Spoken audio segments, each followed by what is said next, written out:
Social media पे कोई भी जज ये अफोर्ड ही नहीं कर सकता है कि किसी पॉलिटिकल पार्टी के लीडर की तस्दीक करे, उनके हवाले से कोई पोस्ट करे, अच्छी करे या बुरी करे, दोनों जो हैं वो मिसकंडक्ट के जुमरे में आती है। जी, मैंने कहा कि आपके रवैये से ये वाज़ेह हो रहा है कि आप शायद इस केस के लिए आपको लाया गया है, ट्रांसफर किया गया है। फिर आप किस तरह एक ऐसे शख्स के मुकदमे में बहैसियत जज बैठ सकते हैं जिसके खिलाफ आपकी इतनी नफरत है, इतनी गहरी आपकी रिपग्नेंस है उसके अगेंस्ट, आप उसको रिडिक्यूल करते हैं, आप उसकी पॉलिसियों से आपकी डिसएग्रीमेंट है। ये फेयर ट्रायल नहीं है। फेयर ट्रायल मेरा हक है और ये भी मेरा हक है कि मेरे मुकदमे का फैसला एक फेयर जज करेगा। ये मेरा बुनियादी हक है, कोई ये मुझसे ले नहीं सकता। ये किसी का ग्रेस नहीं है कि वो मुझे किसी मुतासब जज से मेरा मुकदमा हटा दे। कूदा पहाड़ निकला चूहा वाली बात है। इस्लामी जमहूरिया पाकिस्तान से मैं हूं उपकार बगाओ और आप देख रहे हैं सियासत.पी के। इस वक्त मेरे साथ मौजूद हैं इमरान खान के वकील शेर अफजल खान मरवत। सर बहुत शुक्रिया आपके कीमती वक्त का। खान साहब, आपकी कल अदालत में जब आप पेश हुए इमरान खान साहब के लिए तोशाखाना केस में, जज साहब के साथ आपकी तल्ख कलामी हुई। जज साहब ने कहा कि लगता है आपको लाए इसी काम के लिए गया है। आप किस काम के लिए गए थे सर जज साहब के सामने, और तल्ख कलामी क्यों हुई? जज साहब जो हैं अभी इस केस में आ, ये केस उनको तफवीज भी नहीं हुआ था कि मैं खान साहब को रिप्रेजेंट कर रहा था इस केस में। इसके पेशरों जज साहब के सामने कई पेशियों पे मैं पेश हो चुका था। इब्तिदा अव्वल रोज से मेरा वकालतनामा इस केस में मौजूद है। तो जब जज साहब ने ये कहा, इससे पहले उसने दो बातें और कही। फाजिल जज साहब ने ये कहा कि जी मैंने उन्हें कहा कि जी आप जरा मुझे काइंडली राइट ऑफ ऑडियंस दें, जिस पर उन्होंने कहा जी कि आज मैं आपको नहीं सुन सकता हूँ। तो मैंने कहा जी कि आप मुझे सुन ले, क्योंकि मेरी जो रिक्वेस्ट है वो एडजर्नमेंट के हवाले से है। उसने कहा जी बस मैं कल पे एडजर्न कर रहा हूँ, आपको मैं नहीं सुनता हूँ। जिस पर थोड़ी सी हमारी डिबेट हुई। मैंने कहा जी ये राइट ऑफ ऑडियंस हर वकील का हक होता है, कोर्ट सुनती है और वकील जो है सुनाता है, सबमिशंस करता है। तो जिस पर उन्होंने मुझे कहा कि शायद आपको लाया इसी काम के लिए गया है। इस फिक्रे का मतलब शायद मैंने तो ये लिया कि उनका मतलब ये था कि आप शायद मुझे जो है ज़ेरबार करने के लिए या दबाव में लाने के लिए या अपनी मर्ज़ी का तारीख लेने के लिए आपको लाया गया है। जो कि एक बेसिकली थोड़ी-सी तज़ीक़-आमेज़ ये फ़िक्रा था, जिस पर मुझे बड़ा अफ़सोस हुआ और मैंने उनको कहा उसके साबिक़ा रवैये को मद्देनज़र रखते हुए और रोज़मर्रा की बुनियादों पे जो इसने ट्रायल शुरू की थी, मैंने कहा कि आपके रवैये से ये वाज़ेह हो रहा है कि आप शायद इस केस के लिए आपको लाया गया है, ट्रांसफ़र किया गया है। तो जिस पे हमारे दरमियान ये बातचीत हुई या गुफ्त-ओ-शुनीद हुई या आप इसको हॉट वर्ड्स का एक्सचेंज कह लें, जो फिर मीडिया ने इसकी खबर बना दी। ये मतलब सूरत-ए-हाल थी। इस तरह की गुफ्तगू नहीं देखते, ये एक बिल्कुल गैर मामूली गुफ्तगू थी। और जिस तरह आपने कहा कि लगता ये है कि आपको भी इस केस के लिए यहाँ पर लाया गया है और ये केस आपको जानबूझकर दिया गया है, तो किसने दिया होगा केस और किसका इख्तियार चलता है जज साहब के ऊपर? देखिए ये वाक़ई आपका बड़ा ही संजीदा और बड़ा अहम सवाल है कि ये क्यों कर मैनेज हुआ? ये भी अब देखना चाहिए कि चूँकि आज जो एविडेंस आई है सोशल मीडिया पे आपने देखी होगी, जो इनके फ़ेसबुक टाइमलाइन से और ट्विटर के अकाउंट से जो वीडियोज़ बरामद हुई, जो इनकी पोस्ट थी और जो हमने अपने जो रिलेवेंट साइबर एविडेंस को डील करते हैं, उनको हमने दिया है कि आप इनकी ज़रा देख लें कि इस एविडेंस को कई हम कल जब जाएँ और यूज़ करें, जज साहब तो डिसओन करेंगे। तो हम उस रिपोर्ट का इंतज़ार कर रहे हैं। मुझे ये तवक्को नहीं थी जब ये एविडेंस मैंने देखी और ना मुझे कोई आइडिया था कि जज साहब फ़ेसबुक इस्तेमाल करते होंगे या ट्विटर इस्तेमाल करते होंगे और फिर इस्तेमाल करने पे शायद कोई पाबंदी ना हो। गरचे हाई कोर्ट्स ने कई सूबों में ये पाबंदी लगाई हुई है। हाई कोर्ट का कोई जज जो हैं ये social media account supreme court का कोई जज साहब यूज़ नहीं करता है। वो जो लेकिन इमरान खान साहब के हवाले से तस्दीक अमेज़, उनमें से ज़्यादातर 2014 की हैं, गालिबन उस वक़्त वो जज भी नहीं थे। नहीं, वो जज थे और इस्लामाबाद में ही थे। 2014 में वो इस्लामाबाद में 2012 में तशरीफ लाए, और इससे पहले भी वो केपी में जज थे, केपी से डिपुटेशन पे आए। लेकिन बात ये है कि अगर कोई आदमी जुडिशियल ऑफिसर होता है, जज होता है, तो जज का जो कंडक्ट होता है वो अंडर शार्प स्क्रूटनी होता है। सोशल मीडिया पे कोई भी जज ये अफोर्ड ही नहीं कर सकता है कि किसी पॉलिटिकल पार्टी के लीडर की तस्दीक करे, उनके हवाले से कोई पोस्ट करें, अच्छी करे या बुरी करे, दोनों जो हैं वो मिसकंडक्ट के ज़ुमरे में आती है। ये पोस्ट, फिर जो पोस्ट मैंने देखी जो आज ट्विटर पे वायरल हुई हैं, ये सारी चीज़ें जो हैं मैं बड़ा हैरान हुआ। आज ही मुझे पता चला लगभग 11-12 बजे कि ये ट्विटर पे और सोशल मीडिया पे ये ट्रेंड जा रहा है। तो जब मैंने उनको स्टडी किया, अब तो 15-20 साल, 15 साल तो इस जज साहब को शायद हो गए हैं अदालती मुलाजिमत या बहैसियत जज। तो मेरा ख्याल है उनको ये इदराक तो ज़रूर हुआ होगा कि कोई जज ऐसी चीज़ें अफ़ोर्ड ही नहीं कर सकता, ये सीरियस मिसकंडक्ट है।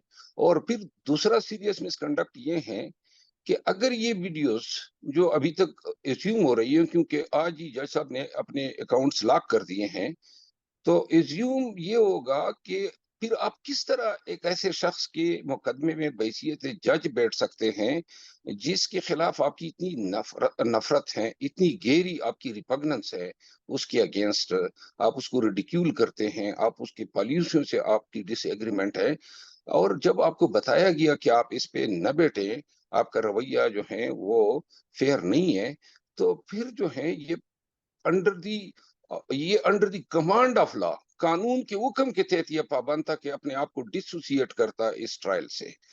उस पर भी आपने नहीं किया। इसके बाद आप जो है, जब कल का ये एपिसोड हुआ, इसमें हमें कोई शक नहीं रहा कि फाजिल जज साहब जो हैं वो बिल्कुल एक फरीक बना हुआ है। और आज की जो इन वीडियोस की रिवेलेशन ने अब इस चीज को कंफर्म कर दिया है कि जो हमारे खदशात थे वो हक बजानिब थे, सच पर मबनी थे। और आज हमने ये फैसला किया है कि हम इस हवाले से हाई कोर्ट को भी इन्फॉर्म करेंगे। साथ में हम ये भी इस्तदा करेंगे कि क्यों कर सडनली इसके पेशो जज साहब का तबादला होता है, जबकि अभी उसकी मियाद भी पूरी नहीं थी, और एक ऐसे स्टेज पे इनको लाया जाता है और आती ही ये जनाब रोजमर्रा की बुनियाद पे कार्रवाई शुरू कर देता है, आज से कल पे, कल से परसों पे।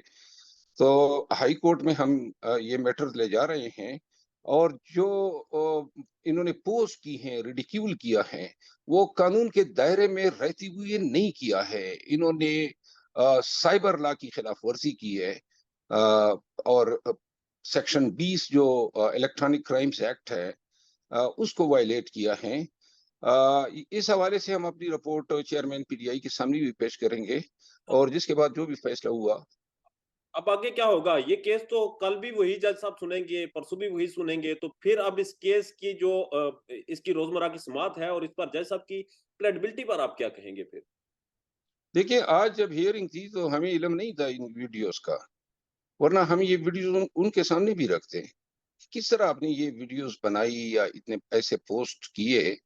क्योंकि अब जब उन्होंने हमारे मुवक्किल की तस्दीक की है, तो हमारा हक बनता है कि कन्फ्रंट करें उसको, कि जी आपने क्यों कर ये बनाई, क्यों कर आपने ये डिसेमिनेट की, आपने फैलाई, लोगों को आगाह किया और अपना एक बायस्ड ओपिनियन दिया, फिर आप इस केस में मुंसिफ बन के बैठ गए।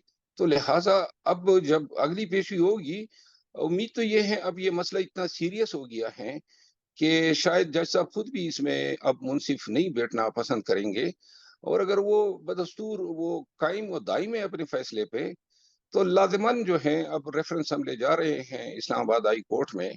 ये सारी वीडियोज़, ये सारी चीज़ें, शवाहिद, बयान हल्फियाँ, ये हम हाई कोर्ट की चीफ जस्टिस साहब के सामने रखेंगे, और मेरा ख्याल नहीं है कि इन हालात में मज़ीद कोई कानून या कोई हमारे जो अदालती नज़ायर हैं या जो कोड ऑफ कंडक्ट हैं, वो इसकी इजाज़त दे कि इतने इम्पोर्टेंट ट्रायल अब इतनी अहमियत इख्तियार कर गए तोशाखाने के, कि अब इस तोशाखाने के ट्रायल इस फाजिल जज साहब से कराए जाए।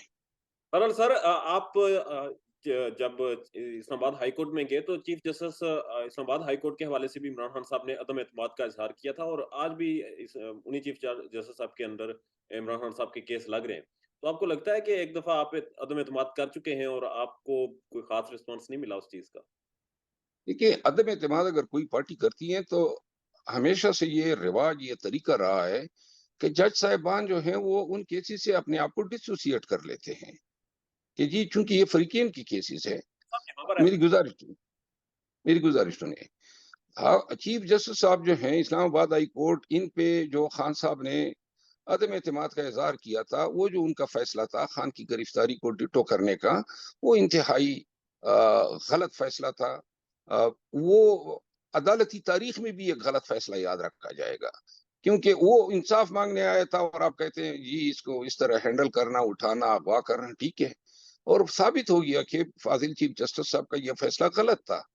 तो लिहाजा चीफ जस्टिस साहब के हवाले से जो अंदेशे हैं, देखिए मैं आपको अर्ज कर दूं, इतने मुकदमात हम फेस कर रहे हैं और इतने ज्यादा जज साहिबान के सामने चेयरमैन पीटीआई पेश हो रहे हैं, लेकिन हमने ये एक दो ज्यादा से ज्यादा इन ज्यादतियों की वजह से हमने उंगलियां उठाई हैं। जो फाजिल चीफ जस्टिस साहब इस्लामाबाद हाई कोर्ट हैं, मेरा ख्याल है जो उनका गलत फैसला था और जिसकी नज़ीर नहीं मिलती है, और इस फैसले पे जितना भी मतलब है उस फैसले की मजम्मत की जाए या कंडेम किया जाए कम है। वो तो लिहाजा अगर खान साहब जो हैं उसके अंदेशे हैं, वसवसे हैं, तो वो जो हैं बजा हैं। अलबत्ता अ, chief justice Islamabad high court जो हैं, ये हमें अब इस्लामाबाद में इस तरह का अगर हमारे साथ अमल होता है, जिस तरह ये तोशाखाना केस में हो रहा है, तो हमारे शकूक और बढ़ते जाएंगे कि शायद ये कोई इस तरह का अमल जो है वो ये इनफिरादी अमाल हैं या किसी के बैक पे जो है ये अमाल हो रहे हैं। तो लिहाजा बेहतर ये है कि हमारी जो गुजारिशात हैं, अंदेशे, वसवसे, इनको सीरियसली लिया जाए। अ, हमें बहुत सारे जज साहिबान ने रिलीफ नहीं भी दिए हैं, वारंट खान साहब के नहीं भी कैंसिल किए हैं। लेकिन हमने कभी जज साहिबान के इस फैसलों को जो है हमने शक की निगाह से नहीं देखा है, क्योंकि कहा जाता है ना कि इंसाफ होता हुआ नजर आना चाहिए। बिल्कुल। जहाँ पे कोई बहुत शक होता है, तो क्या आप ये कहते हैं कि किसी पार्टी का ये भी हक नहीं है कि वो पार्टी जो है अगर उसको किसी ट्रिब्यूनल, किसी अदालत के किसी जज साहब के हवाले से कोई वसवसे हैं, वो अपने वसवसों का भी इज़हार ना करें? ये तो फिर इंसाफ नहीं हुआ, ये तो फिर आप कहते हैं कि जी आपका मुकदमा जिस जज के पास है, बिला कम और कास्त और बगैर किसी उज़र के आपने बस उसको आगे सरेंडर करना है। ये फेयर ट्रायल नहीं है। फेयर ट्रायल मेरा हक है और ये भी मेरा हक है कि मेरे मुकदमे का फैसला एक फेयर जज करेगा। ये मेरा बुनियादी हक है। कोई ये मुझसे ले नहीं सकता। ये किसी का ग्रेस नहीं है कि वो मुझे किसी मुतअस्सिब जज से मेरा मुकदमा हटा दे। ये बुनियादी तौर पर मेरा फंडामेंटल राइट है। जहाँ पे कोई जज जो है और ये तासुब जो है, यही चीज़ तो होती है। ये कोई फिजिकल इनकार्नेट तो नहीं है। तासुब जो है यही होता है, अल्फाज से ज़ाहिर होता है, लिखाई से ज़ाहिर होता है, अमल से ज़ाहिर होता है, आपके उठने-बैठने से ज़ाहिर होता है। तो आज ये जो चीज़ें मैंने बयान की, ये सारी चीज़ें तासुब की निशानदेही कर रही है। बहरहाल खान साहब, अब क्या हो सकता है आगे? इमरान खान साहब उनके सियासी मुखालफिन तो ये कहते हैं कि तोशाखाना केस बड़ा सख्त फंदा है और खान साहब इसमें फंस चुके हैं, और आप कहते हैं कि ये केस ही नहीं है, ये तोशाखाना की सारी चीजें लीगल हैं। इमरान खान साहब ने सारे कानूनी मामलात किए हैं। इससे पहले भी जो नून लीग और पीपल्स पार्टी भी तोशाखाना से तकायफ लेते रहे। तो इमरान खान साहब आगे तोशाखाना केस में किधर जाएंगे? क्या मामलात होंगे? गुज़ारिश ये है कि ये तो नून लीग तो 14 माह से ये नारे लगा रही है, ढकोसले छोड़ रही है। तोशाखाना केस की इतनी अहमियत है, दलील और मंतक के साथ बात करता हूँ। आज एक टीवी चैनल पे बताया गया कि तोशाखाने से सबसे ज्यादा मुस्तफीद होने वाली जो सरकारी शख्सियत है वो आसिफ अली जरदारी साहब है, हम्म। जो जिन्होंने 15 लाख डॉलर से ज्यादा के ताइफ जो हैं वो तोशाखाने से लिए हैं। तो सबसे पहले सवाल ये उठता है कि ये कहाँ का इंसाफ है? جو سب سے زیادہ مستفید شدہ شخصیت ہے، وہ آرام سے کبھی دبئی میں ہوتا ہے، کبھی کراچی میں ہوتا ہے، اور پی ٹی آئی کے چیئرمین کے خلاف آپ نے توشہ خانہ کا ریفرنس، اگر یہ جرم ہے جو نہیں ہے، اور اگر یہ جرم ہے یا غلط ہے، تو پھر تو قانون کا تقاضا ہے نا کہ سب کو ایک ہی لاٹھی سے ہانکو، تو سب کے ساتھ ایک جیسا عمل ہونا چاہیے۔ مریم نواز بھی مستفید ہوئی، شہباز شریف بھی مستفید ہوئے، نواز شریف صاحب تینوں ادوار میں مستفید ہوئے، اور آپ نے سنگل آؤٹ کیا پی ٹی آئی کے چیئرمین کو۔ بھیج رہے ہیں تو اور کی بھی ریفرنس بھیج دیں، سب کے ٹرائل ہونے چاہیے۔ تو لہٰذا یہ تمام چیزوں میں آپ مجھے ڈسکریمنیٹ نہیں کر سکتے۔ آرٹیکل 25 جو ہے اس پہ قدغن لگاتا ہے، تو لہٰذا توشہ خانہ جو انہوں نے ہر چیز میں، یہ 9 مئی سے انہوں نے مطلب کیا اس کی ریسی جو انہوں نے جو ان کی بوگی ریس کی ہے کہ 9 مئی کا جو ہے انہوں نے کیا سے کیا بنا دیا ہے، یہ توشہ خانہ سے سب چیزوں سے انشاءاللہ ان کی آج آپ کو پتہ ہوگا اسلام آباد ہائی کورٹ میں جو 9 مئی کے بعد اسلام آباد میں جو ایف آئی آر درج ہوئے ہیں، اس میں شاہ محمود قریشی صاحب، اسد قیصر صاحب پی ٹی آئی کے، اور اسد عمر صاحب اور دیگر جو پی ٹی آئی کے جو دیگر قائدین ہیں، انور تاج صاحب وغیرہ، ان کی ایف آئی آریں تھی۔ میں ان کے لیے پیش ہوا اور ہائی کورٹ نے بار بار پوچھا، فاضل جج صاحب نے بار بار پوچھا سرکار سے اور سرکاری وکیل سے اور پولیس افسران سے، بتائیں جی ان کے خلاف کیا ایویڈنس ہے؟ تو تعجب کا بھی اظہار کیا کیونکہ کوئی ایویڈنس ہی نہیں تھی۔